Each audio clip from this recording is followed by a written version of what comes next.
অনেক সময় দেখা যাচ্ছে স্বামী স্ত্রীর মাধ্যমে অনেক মতপার্থক্য হয়।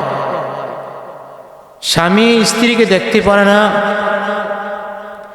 স্ত্রী স্বামীকেও দেখতে পারে না, স্বামী স্ত্রীকে দেখতে পারে না, স্ত্রী স্বামীকে দেখতে পারে না। উভয়ের মাঝে মনে হয় যেন দূরত্ব বেড়েই চলছে। এখন স্বামী স্ত্রীর মাধ্যমে মহাব্বত বাড়ার উপায় কি? আল্লাহ পাক রব্বুল আলামিন কোরআনে কারীমের মাধ্যমে বলেন, ওয়ালকাইতু আলাইকা মুহাব্বাতাম মিন্নী,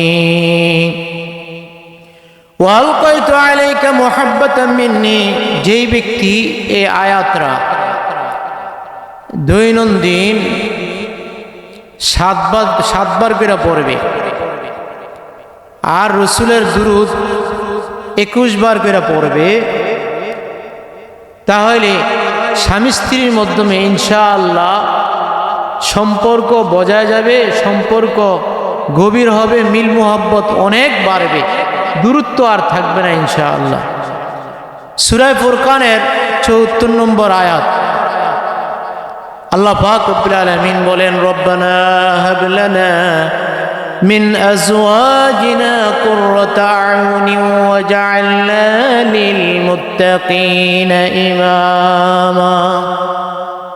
এই আয়াতটা যেই ব্যক্তি সবসময় এই আয়াতের উপর আমল করবে, দৈনন্দিন 3 বার করে পড়বে ফজরের নামাজের পরে, ইনশাআল্লাহ স্বামী স্ত্রীর মাধ্যমে গভীর সম্পর্ক হবে, ভালোবাসা হবে, কখনো তাদের মাধ্যমে মতানৈক্য সৃষ্টি হবে না, কেউ ইচ্ছা করলেও তাদের মাধ্যমে দূরত্ব সৃষ্টি করতে পারবে না।